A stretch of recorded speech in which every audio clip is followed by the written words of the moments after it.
Hello everyone, welcome back to my channel লাইভা lifestyle. আশা করছি সবাই ভালো আছেন। তো বরাবরের মতো আমি আবারও আসলাম নতুন একটা ভিডিও নিয়ে। যারা যারা আমার চ্যানেলে নতুন এখন পর্যন্ত সাবস্ক্রাইব করেননি, দয়া করে একটা করে সাবস্ক্রাইব করে দিবেন এবং ভিডিওতে একটি করে লাইক দিয়ে দিবেন।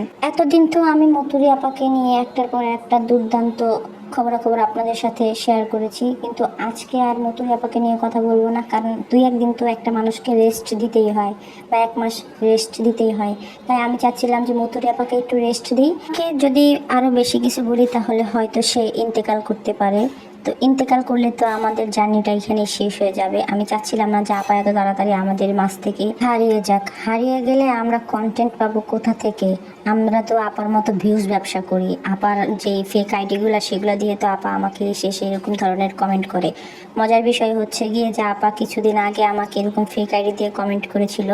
যখন আমি ওনার কমেন্টটা বুঝতে পারি যে এটা মতুরি আপা, তো তখন আমি তাকে বলি যে আপা ভালো আছেন। এই কথা বলার সাথে সাথে আপা কী করেছিল, সে তার কমেন্টগুলা ডিলিট করে পালিয়ে গিয়েছিল। আপা তার এত সাহস নিয়ে আমার এখানে কমেন্ট করতে আসে, দেখেছেন? আপার কিন্তু অনেক বড় সাহস। এই মতুরি আপা যে কয়টা ফেক আইডি চালায়, আমার মনে হয় এই ফেক আইডি যেরকম তার চালানোর অভ্যাস আছে, সে কিন্তু এতগুলা জামাইও পালতে পারে, যেহেতু তার প্রথম স্বামী ছেড়ে যে বুড়া বেটার কাছে বিয়ে বসছে। তো আপা কিন্তু স্বামীও রাখতে পারবে। যেই মহিলা হাজার হাজার ফেক আইডি চালায়, তো সেই মানুষের ক্ষেত্রে কিন্তু এই যে ফেক আইডির বদলে বেটা রাখাও সম্ভব। সে যাই হোক, যেহেতু বলেছি যে এই মতুরি আপাকে নিয়ে আজকের কন্টেন্ট না, ওনাকে একটু রেস্টে থাকতে দিব, তাই আমি চাচ্ছিলাম না যে ওনাকে নিয়ে আর কথা বাড়াতে। উনি এখন দাওয়াত খাচ্ছে, একটু ঘোরাফেরা করছে, একটু নিজেকে রিফ্রেশ করতে দেন। তারপরে একদিন হুট করে আমরা সবাই মিলে গলায় পাড়া দিয়ে পেটে থেকে মাথা থেকে সব শান্তি বের করে দিবনি। কিন্তু আজকে আমি যাকে নিয়ে কথা বলবো সে হচ্ছে গিয়ে যে আপনাদের বাংলার ময়ূরী মেকআপ ভুতুরি, তাকে নিয়ে কথা বলতে চাচ্ছিলাম। দেখেন, তাকে এখন তার বোন সাবিনা, আপনারা যাকে পরকীয়ার রানী নামে চেনেন, সে এখন তার বোনকে কচি বানাচ্ছে। তার বোন ছোট, তার বোন কিছু বুঝে না। তো তার বোনকে সে বুঝিয়ে বুঝিয়ে খুব কষ্ট করে সে মামলার হাত থেকে তার পরিবারকে রক্ষা করেছে। ওয়াও! তো আমরা তাকে কিন্তু একটা জুতার মালা বানিয়ে উপহার হিসেবে কিন্তু গিফট করতে পারি। আচ্ছা, সাবিনার কাছে একটু জানতে চাই যে তার বোন যদি ছোটই হয়, তার বোন যদি অবুঝি হয়, তাহলে তার প্রেগনেন্সির সময় তার বোন কেন তার স্বামীকে নিয়ে এক রুমে এক খাটের উপরে থেকেছে? সেই সাথে শুধু তার স্বামী আরিফ না, তার সাথে বাবুও ছিল। মানে পাল্টাপাল্টি ডে শিফট, নাইট শিফট, এগুলো পাল্টাপাল্টি করে তার বোনের সাথে ছিল। তো তার বোন যদি অবুঝি হতো, সে কি করে দুইটা পুরুষকে নিয়ে থাকতো? যেহেতু এখন সাবিনা তার বোনকে ছোট বলছে, তার মানে আমরা এখন ধরে নিব যে তার বোন এখনো ভার্জিনই আছে। তার বোনের কিন্তু যেই সতীত্ব সেটা কিন্তু এখন পর্যন্ত নষ্ট হয় নাই। দুইটা বাচ্চা হোক, সেটা দুইটা বাচ্চা সে জন্ম দিছে, কিন্তু তারপরেও তার বোনের কিন্তু এখনো ভার্জিনিটি আছে, ভার্জিনিটি কিন্তু ধরে রাখছে। তার বোন জামাই মানে বড়জন, যে তার সাথে তো সে কত লীলা খেলা করেছে সেটা তো আমরা সবাই জানি। তো এখন আর গিয়ে আরিফের সাথে, তারপরে গিয়ে বাবুর সাথে বিয়ের আগে থাকার পর তার বোন এখনো ভার্জিন, আমরা সেটা মেনে নিলাম। এখন সাবিনার কি করা উচিত? তার বোনের সাথে তার স্বামীকে আবারও শোয়াই দেওয়া উচিত। কি বলেন আপনারা? তবে সাবিনার এখন কিন্তু তার বোনের কাছ থেকে অনেক কিছু শেখা উচিত। তার বোন কিন্তু বলেছে, মেকআপ ভুতুরি বলেছে যে যেহেতু ফ্যামিলি নিয়ে একযোগ থেকেছে, এখন না হয় তার শ্বশুর বাড়ির লোকদেরকে নিয়ে থাকবে, সে তারপরও তার শ্বশুর বাড়ির লোকদেরকে ছাড়বে না। সে এখন ভালো বৌমা হতে চায়, সে এখন তার শাশুড়ির ভালো বৌমা হবে, বৌমা হয়ে আপনাদেরকে দেখিয়ে দিবে সে এখন বাংলার বউ হবে।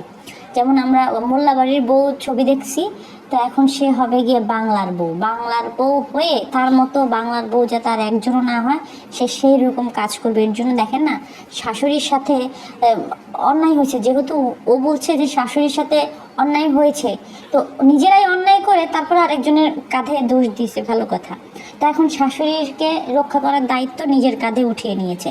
তো এখন কতদিন পর্যন্ত সেই দায়িত্ব মেকআপ ভুতরি পালন করতে পারে, আমাদের সেটাই দেখার পালা।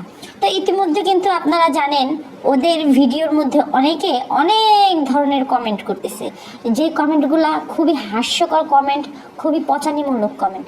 তো তার মধ্যে আমি আপনাদের সাথে কিছু কমেন্ট আসলে না তুলে ধরলেই হচ্ছে না, তো যেইভাবে লেখা আছে আমি সেই কমেন্টগুলো সেইভাবেই পড়ে শোনাচ্ছি। একটু কোথাও কোথাও সমস্যা হতে পারে, আপনারা সেটা সমাধান করে নেবেন। লিখেছেন যে ওমা বৌমা যে বিয়ের পরে কিনা শ্বশুর বাড়ির সবাইকে নিয়ে নেগেটিভ ভিডিও বানিয়ে সোশ্যাল মিডিয়ায় পোস্ট করেছে, সে কিনা এখন হাহা ইমোজি দিয়েছে। তুমি যা বলেছো তা যে সত্য না তা সবাই তোমার আদরের বড় ভাইয়ের ভিডিও করে দিয়েছে, তা দেখো নাই? তুমি তোমার মেয়ের জন্মদিনের অনুষ্ঠান কেন তোমার বাড়ি রেখে তোমার পরিবারের পুরো বাহিনী নিয়ে তোমার ভাইয়ের বাড়িতে গেছো, উত্তর দিও। আরেকজন লিখেছেন শাশুড়িকে কতটা অপমান করেছো তুমি, এখন কি স্বার্থের জন্য শাশুড়ির পক্ষ নিচ্ছ?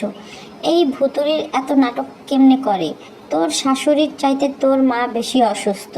শাশুড়ি আর এক নাটকবাজ। চাচা জীবিত থাকতে সে তো বাড়িতে এসে এত মাখামাখি করে নাই।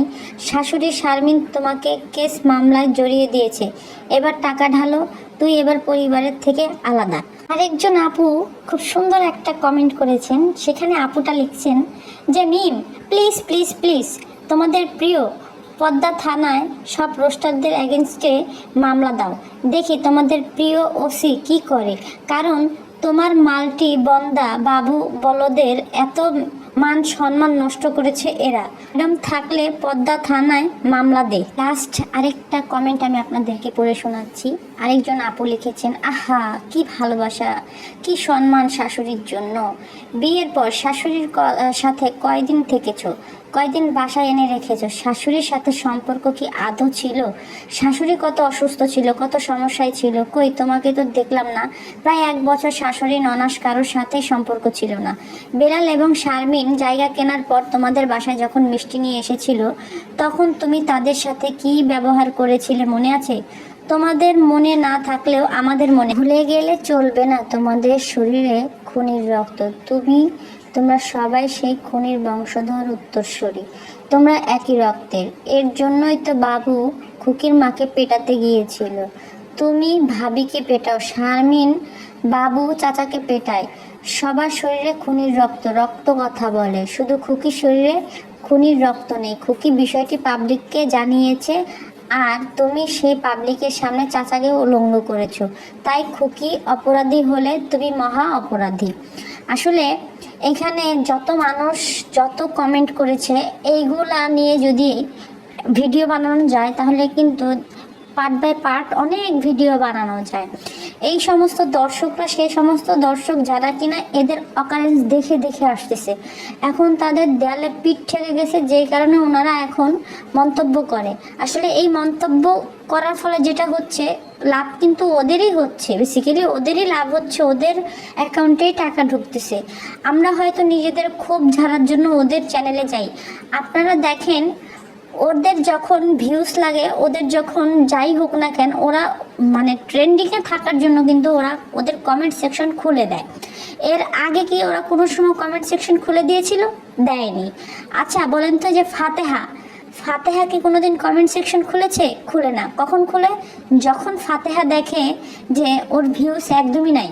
ফাতেহার 1,33,000 বা 32,000 সাবস্ক্রাইবারের চ্যানেলে যদি ভিউজ হয় 6,000 7,000, তাহলে সেই ক্ষেত্রে আমার মাত্র 200-250 সাবস্ক্রাইবারের চ্যানেলে আমার ভিউজ 15,000 প্লাস হয়ে গেছে।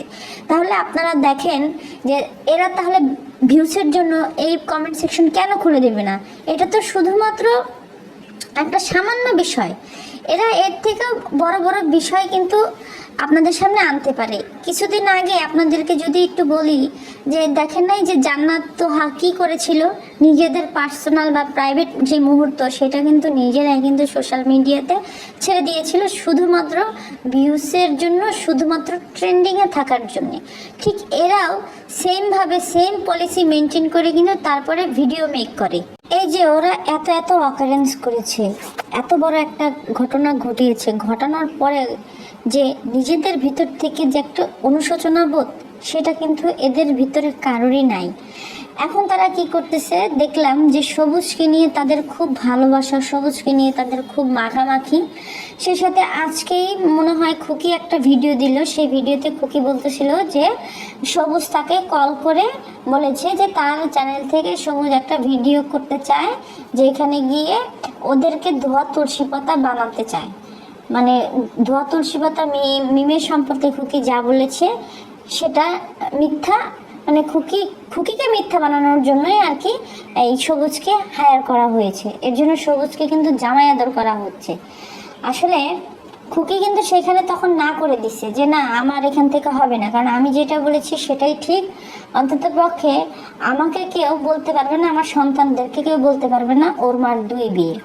হ্যাঁ, তো খুকি কিন্তু হার মানে নাই, খুকি কিন্তু নিজের মতো করে নিজে ভিডিও চালিয়েই যাচ্ছে। আপনারা দেখেন একটা মানুষ, সেই একটা মানুষকে সবাই মিলে কিভাবে অত্যাচার করতেছে। তারপর আবার সাবিনার যে লাস্ট ভিডিওটা ছেড়েছে, সেই ভিডিওর মধ্যে দেখা গেল যে কালিনুর বেগম বলতেছিল যে খুকির কথা, যে গরুর মাংস নিয়ে কি বলে করছে। তো তখন সাবিনা বলতেছে বাদ দাও, তুমি এখন কি তোমার ছেলের বউর সাথে কি করছে, সম্পর্ক স্বাভাবিক করবে না? আসলে সম্পর্ক স্বাভাবিক কিভাবে করবে? সম্পর্ক স্বাভাবিক করতে গেলেই তো এই যে সাবিনা, মিম এরা গিয়ে ভেটো দিবে। সেই সাথে বড়জন তো আছে পাবনা থেকে কলকাঠি নাড়ে। তো ছেলের বউর সাথে যদি ভালো সম্পর্ক হয় সেটা তো সাবিনা নিজে মাইনা নিতে পারবে না, কখনো মেনে নিবে না। তো সাবিনা তো যত প্যাচ লাগানোর জন্য উইঠা পড়ে লাগে থাকে। এই সাবিনার সাথে কিন্তু তার যে আগের শ্বশুর বাড়ি, মানে মরিয়মের বায়োলজিক্যাল যে ফাদার, সেই ফাদারের মার সাথে বনতো না, ভাবিদের সাথে বনতো না। এই সাবিনা সবসময় শুধু পেজগি লাগায় চলতো। কেউ যদি ভালো থাকতে চায় এদের জন্য, এদের 3 বোনের জন্য পারবে না। আর মিজানের ব্যাপারটা যদি বলি, মিজানের উচিত ছিল যে ওর বউ যখন মামলা করতে চাইছে বা ওর বউ যখন জিডি করতে চাইছে, তখনকার গিয়ে ওকে জিডিটা করতে দেওয়া দরকার ছিল ওর সন্তানদের বা ওর বউয়ের নিরাপত্তার জন্য। কিন্তু মিজান না করে দিছে। আসলে ওইটা ও পুরুষ মানুষ হিসেবে না করছে, যে বাবা মার বিরুদ্ধে বা ভাই বোনের বিরুদ্ধে যদি জিডি করে তাহলে জিনিসটা আসলে খারাপ দেখা যায়। যে আমি আমার অবর্তমানে কি না কি ঘুরছে সেটা তো আমি দেখি নাই, এটার জন্য হয়তো গিয়ে সে নিষেধ করছে। আর জানে তো যে তার বোনদের ভাষা ব্যবহার কিরকম, বোনদের সাথে পারবে না, তো সের জন্য হয়তো বউকে নিষেধ করে দিছে। তো এর জন্য খুকি কোনো আইনি পদক্ষেপ নেয় নাই। খুকির আরও আগে থেকেই উচিত ছিল যে আইনি পদক্ষেপ নেওয়া। যাই হোক, তাদেরটা তাদের পার্সোনাল চয়েস। এখন অনেকে তো বলেছিলই যে খুকিকে যাতে একটা ব্যবস্থা নেয়, আইনি পদক্ষেপ নেয়। খুকি নেয়, তার স্বামীর কথা শুনে তারপরে খুকি নেয়নি। আচ্ছা, এখন এই মেকআপ ভুতুরি বৌমা হয়ে গেছে। এই বৌমা শ্বশুর বাড়িতে একদিন থাকছে, শাশুড়ির সাথে একদিন থাকছে, থাকার পরে সেই বৌমা গিয়ে পরের দিন এসে শাশুড়ির নামে বদনাম করতে বসে গেছিল, সেটা হয়তো সবারই মনে আছে। সেই সাথে এই যে কালিনুর বেগম যে এখন বেয়ান ছাড়া চোখে দেখে না, এই কালিনুর বেগমই বলেছিল মেকআপ ভুতুরিকে যে ওই বাড়িতে যাবি না, ওই বাড়ির থেকে যত তাড়াতাড়ি সম্ভব ওইখান থেকে বাড়ি ছাইরা, বাসার ছাইরা এখানে চলে আয়। এরকমভাবে, মানে ওনার ব্যবহার যেরকম কীভাবে কথা বলে দেখেন না, তো সেইভাবে গিয়ে মেকআপ ভুতুরিকে সে টাইনা নিয়ে আসছিল তার কাছে। সেই মা হিসেবে এই মহিলা যে তার মেয়েদেরকে বুঝাবে সেটাও কিন্তু কখনো বুঝায় নাই। হ্যাঁ, এই মহিলারা নিজের মেয়েদের অন্যায়টাকে প্রশ্রয় দিছে। তো এই বিষয়গুলো নিয়েও কিন্তু আমরা অনেক ভিডিও দেখছিলাম, অনেক কিছু দেখছিলাম। সেই সাথে রোস্টাররাও কিন্তু ভিডিও বানিয়েছিল। তো সব কিছু মিলিয়ে নাটের গুরু হচ্ছে গিয়ে এই 4 মাঝি। যেখানে 4 মাঝি আছে সেখানে শয়তানের দরকার পড়ে না, শয়তান সেখান থেকে পালিয়ে যায়। তো দেখেন, এত বড় অকারেন্স করার পরেও ঠান্ডা মাথায় কিভাবে ঘুরে ঘুরে বেড়ায়, যে এদের কিছুই হয় না, এদের ভিতরে কিছুই হয় নাই। যত দোষ, সব দোষগুলো খুকির উপরে ঢেলে দিচ্ছে। আসলে খুকির কি দোষ এখানে?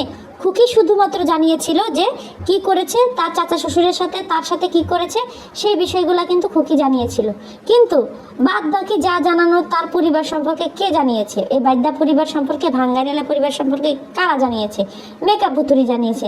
সেখানে মেকআপ ভুতুরির কোনো কথা না বলে সেখানে খুকিকে দোষ দেওয়া হচ্ছে। ওই যে বললাম যে স্বামী পাশে নাই, কোনো একজন শক্তপোক্ত কোনো পুরুষ এই মহিলার পাশে নেই, যেই কারণে এই মহিলাকে নিয়ে এত হেনস্থা করা হচ্ছে, এই মহিলাকে এত বুলি করা হচ্ছে। সেই সাথে এই মহিলাকে তো পাগল বানিয়ে দিচ্ছে, সাইকো বানিয়ে দিচ্ছে। আপনারা দেখেন মানসিকভাবে যে এরকম টর্চার করতেছে। এই মহিলা আর কত একা একা ফাইট করবে সেটা আল্লাহ তালাই ভালো জানে, আর তার সন্তানদের কি অবস্থা হবে সেটাও আল্লাহ তালা ভালো জানে। কারণ এই ডাইনিদের সাথে এই মহিলা একা পারবে না। এই যুদ্ধে নামতে গেলে এই মহিলাকে নির্লজ্জ বেহায়া হতে হবে।